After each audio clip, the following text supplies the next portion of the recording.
Ma'am अभी आपने एक वर्ड यूज किया, अल्कलाइन, एंटीऑक्सीडेंट, माइक्रो क्लस्टरिंग।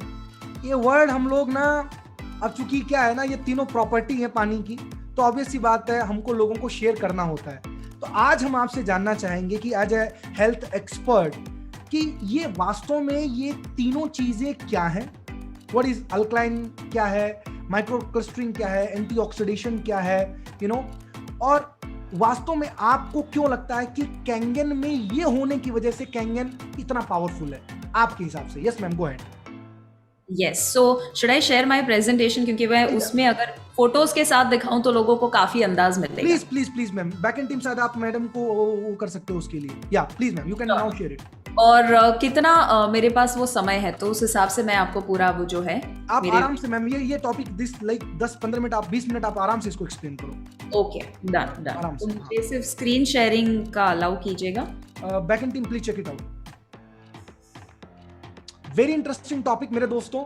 आप लोग पेन पेपर लेके बैठना, एक एक वर्ड की हेडिंग डालना और इसको समझना, बिकॉज ये तीनों प्रॉपर्टी हैं जिसके ऊपर हम यस, सो अगर हम कैंगन वाटर की पहला डिफरेंस है ना, एंटीऑक्सीडेंट। पहले तो मुझे ये बताइए कितने लोगों को पता है कि एक्चुअली एंटीऑक्सीडेंट क्या होता है, एग्जैक्टली क्या होता है और इतना इसका पावर क्या है?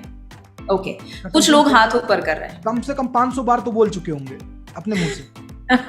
यस, आप बोल चुके होंगे, बट आपका आज है ना नजरिया पूरा चेंज होने वाला है एंटीऑक्सीडेंट के बारे में। और जो आपके आसपास 99.99% लोगों को नहीं पता है, वो आपको मैं अभी बताने वाली हूँ कि कितना पावरफुल है एंटीऑक्सीडेंट और क्यों वो लेना चाहिए आपको। अब मुझे ये बताइए, यहाँ पर जो आपको दिख रहा है कि दो फोटोग्राफ्स है, दो तरह के, लेफ्ट साइड और राइट साइड, जिसमें आपको चेयर, बिल्डिंग वगैरह दिखेगा लेफ्ट साइड, और राइट साइड जो है उसमें आपको फोन और वगैरह कार जो है वो दिखेगा। द बेसिक डिफरेंस इज कि वो भी लेफ्ट साइड वाली चीजें हैं, वो सारी डेड चीजें हैं, और राइट साइड वाली लिविंग चीजें हैं, यानी कि जिंदा। उसे चलाने के लिए आपको कुछ देना पड़ेगा, राइट? एक बार बिल्डिंग बन गई उसके बाद उसे चलाने के लिए कुछ देने की जरूरत नहीं है। एक दरवाजा बन गया उसके बाद उसे चलाने के लिए कुछ नहीं चाहिए। बट हाँ, मोबाइल को, गाड़ी को, इंसानों को कुछ ना कुछ चाहिए ताकि वो जिंदा रह सके। अब जो लिविंग चीजें हैं उनको चलाने के लिए एनर्जी, इलेक्ट्रिसिटी या पावर चाहिए। सिंपल सा लॉजिक है। Yes ma'am. अब दो तरह की लिविंग चीजें होती है, जैसे कि मूविंग, यानी कि जो मूव कर सकती है, पोर्टेबल है, मोबाइल है, लैपटॉप है, और नॉन मूविंग यानी कि जो वायर्ड है, जैसे कि पर्सनल कंप्यूटर, टीवी वगैरह।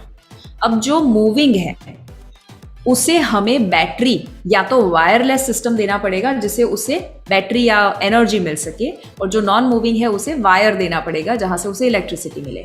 अब ह्यूमंस, मुझे बताइए क्या है, क्या वो पोर्टेबल है या नॉन पोर्टेबल या नॉन मूविंग है? It is portable, right? हम मूव कर सकते हैं, हम कोई एक जगह पर ही नहीं है जहां पर एक वायर लगा है और इलेक्ट्रिसिटी मिल रही है। So because we are a portable system, हमारे अंदर भी एक बैटरी सिस्टम है, और जहां पर भी बैटरी शब्द आता है तब दूसरा शब्द आता है, दैट इज वोल्टेज। वोल्टेज का मतलब होता है कुछ ऐसा जो आपको एनर्जी दे। जैसे मोबाइल में बैटरी लगी हुई होती है जिसकी वजह से वो चलता है और रेगुलरली उससे रिचार्ज करना पड़ता है। सिमिलरली हमारा शरीर भी बैटरी सिस्टम पर काम करता है। अब सवाल है कि वो वोल्टेज कौन जनरेट करता है? बैटरी क्या है शरीर का? तो जैसे मोबाइल की बैटरी होती है वैसे शरीर का बैटरी है सेल।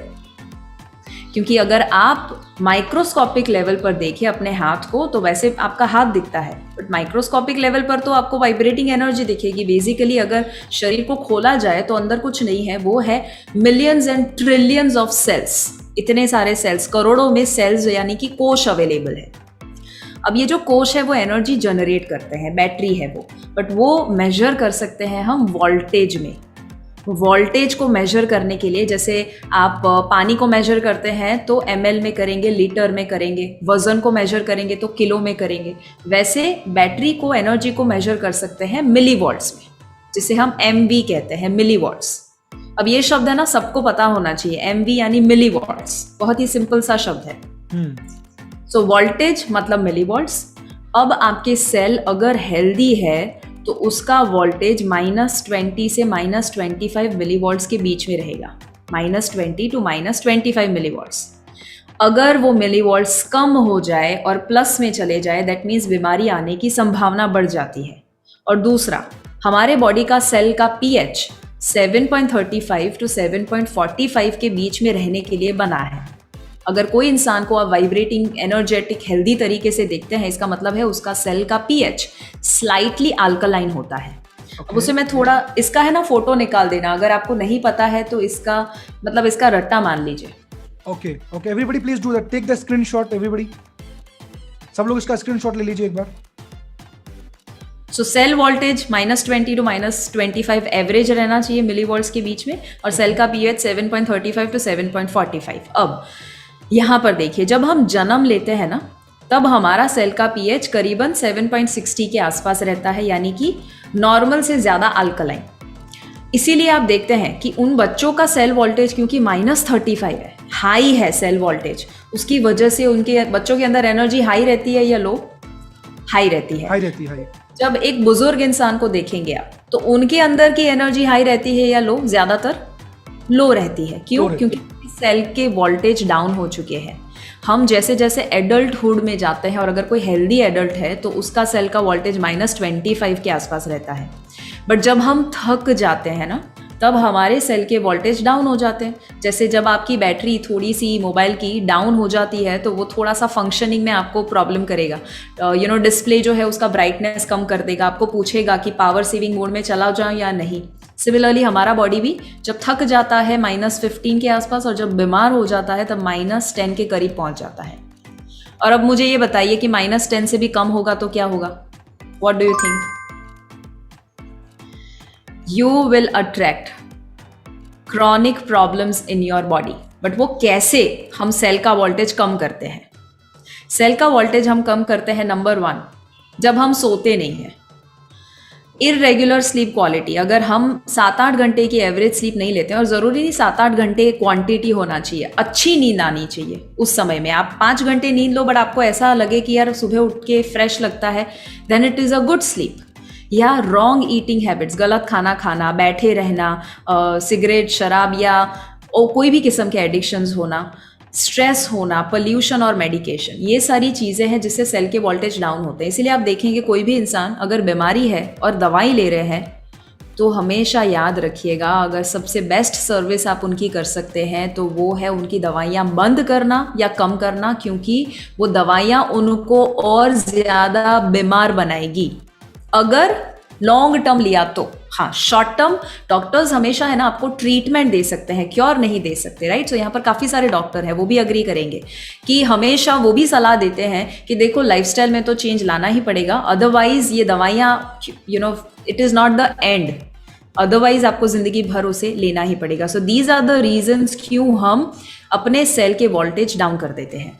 अब एक हद से कम हो जाए अगर हमारे सेल के वोल्टेज, तो +++30 तक पहुंच जाता है, तो इतनी कंडीशन खराब हो जाती है कि कैंसर होने की संभावना होती है। यानी कि जब हम +5 +10 के आसपास होते हैं तो diabetes, hypertension, obesity, thyroid, PCOD, ये सारी चीज़ें होने की संभावना है, या कोई भी किस्म के हेल्थ चैलेंज।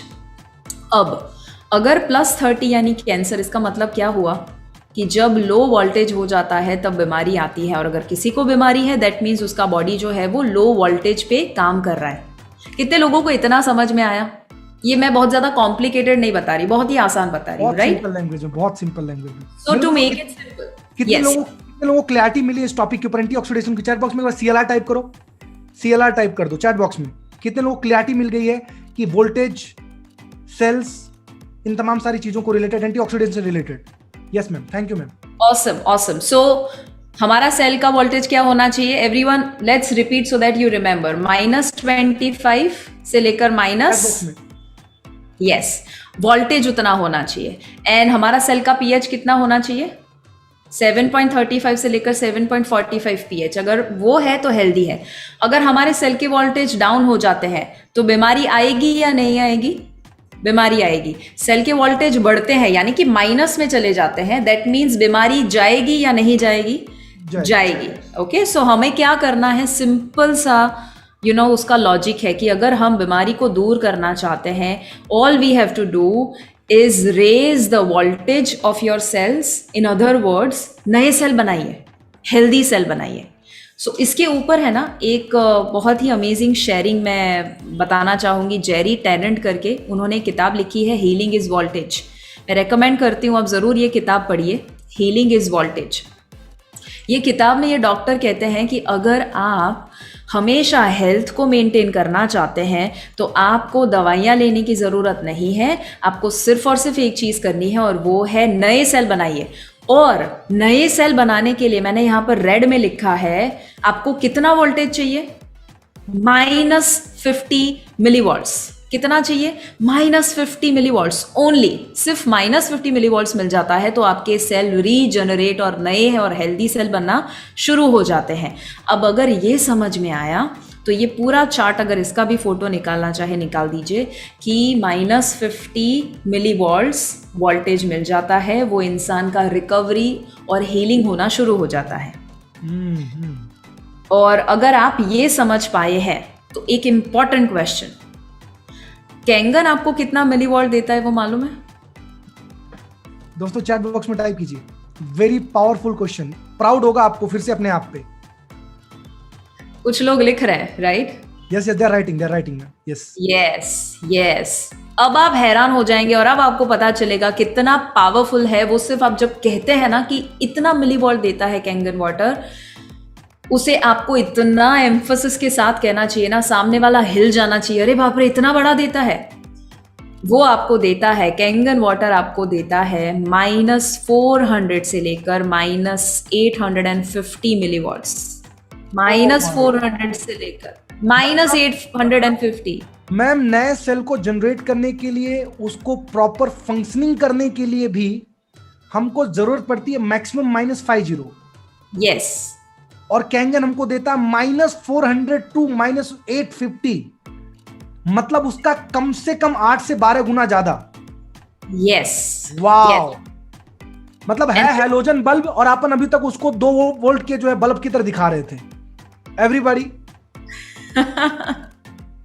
आपको पता है, आप ये सारी चीजें अगर आप जेरी टेनेंट को बताओ या ऐसे लोगों को बताओ जिनको सही में पता है कि सेल्यूलर लेवल पर अपने बॉडी को चेंज कैसे करना, वो हैरान हो जाते हैं। और इसीलिए यहाँ पर मैं नाम तो नहीं दूंगी, बट आपको पता है कि कितने ऐसे सेलिब्रिटीज हैं और कितने ऐसे हेल्थ एंथुजियास्टिक लोग हैं, कितने ऐसे डॉक्टर हैं जो कैंगन को प्रमोट करते हैं। हाँ, यस। और वो ऐसे डॉक्टर हैं जो सही में पेशेंट की हेल्थ सही में अच्छी करना चाहते हैं। डॉक्टर हिरोमी शिन्या का आप जानते हैं, right? One of the greatest doctors that the world has ever seen. वो अगर इसे रेकमेंड करते हैं ना तो दूसरा थॉट ही नहीं आना चाहिए। वो अपने सभी पेशेंट्स को रेकमेंड करते हैं। आई मीन मैम थोड़ा इस पॉइंट को थोड़ा स्पेसिफाई करो तो थोड़ा। यहाँ पे बहुत सारे ऐसे लोग हैं, उनके गली के 4 डॉक्टर उनको मना कर देते हैं, बोलते हैं नहीं ये नहीं लेना चाहिए, ये बेकार होता है। और मैम थोड़ा सा एम्फेसाइज करना इस पॉइंट को कि 4 डॉक्टर ने मना कर दिया, सर मेरे जो डॉक्टर है ना, पर्सनल डॉक्टर, वो मेरे को मना कर रहे हैं, इसलिए मेरे को कैंगन मशीन मेरे घर में नहीं लगाना है। मैम थोड़ा सा स्पेसिफाई करो मैम इस पॉइंट। मैं आपको है ना कल की ही बात बताती हूँ। कल ही मेरे घर पे एक डॉक्टर आए थे, वैसे 2 लोग डॉक्टर्स थे, बट उसमें से एक 71 ईयर ओल्ड डॉक्टर और बहुत वेटरन डॉक्टर, मतलब बहुत ही रेप्यूटेड डॉक्टर थे। तो उनके साथ जब मेरी बात हुई, करीबन 9:30 के आसपास मेरी बात हुई, और तब कैंगन की बात निकली। उन्होंने मुझे क्या बोला पता है? शिवांगी देखो, अभी ये जो कोरोना का समय आया है ना, इतना समझ चुके हैं कि जो गली पे रहने वाले लोग हैं ना, उनको कुछ नहीं होता, बट जो बड़े बड़े लोग होते हैं ना, उनको बहुत प्रॉब्लम होता है। ठीक है, अब उनका ये एनालिसिस था। तो मैंने पूछा, अच्छा क्या लगता है आपको, क्यों ऐसा हुआ? तो बोले हम लोग है ना अपनी इम्यूनिटी बहुत ज्यादा है, क्योंकि हम सिर्फ और सिर्फ हेल्दी लाइफस्टाइल फॉलो करते हैं। अब उनको जब मैं देख रही थी, ठीक है, अब उन्होंने अपना नजरिया बताया, बट ये बिल्कुल गलत है। पहले तो मैं बता दूं, किसने कहा कि स्ट्रीट वाले लोगों को प्रॉब्लम नहीं हुआ? हमारे घर में जितने भी मेड है ना, 5 मेड में से 4 मेड को कोरोना इतना खराब हिट किया था। बट प्रॉब्लम क्या है, बड़े लोगों का न्यूज में आ जाता है। ये लोग जो होते हैं बहुत ज्यादा निग्लेक्ट कर देते हैं। Very true. तो ऐसा नहीं है। लोग ये कहते हैं, बहुत सारे डॉक्टर्स, कुएं का पानी पियो और ऐसा पानी पियो जो इम्यूनिटी बढ़ाए। अरे आपको पता है वो कितना डैमेज कर सकता है आपको? सो लोगों की तो छोड़ो, मैं जितने डॉक्टर्स को मिलती हूँ ना, नंबर 1 मैं क्या देखती हूँ पता है? उनका पेट बड़ा है क्या, वो कोई दवाई ले रहे हैं, तो उनकी सलाह सुननी ही नहीं है। बहुत सही।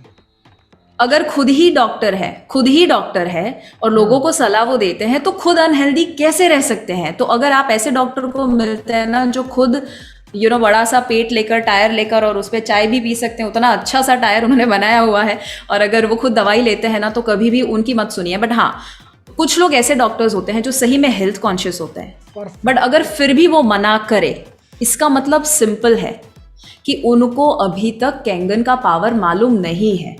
और इतना हमेशा याद रखिए, फ्यूचर में लोग है ना हमेशा रिएक्टिव होते हैं, यानी जब भीड़ चली जाएगी ना कैंगन के पीछे, तब सारे डॉक्टर समझने वाले हैं इसका पावर।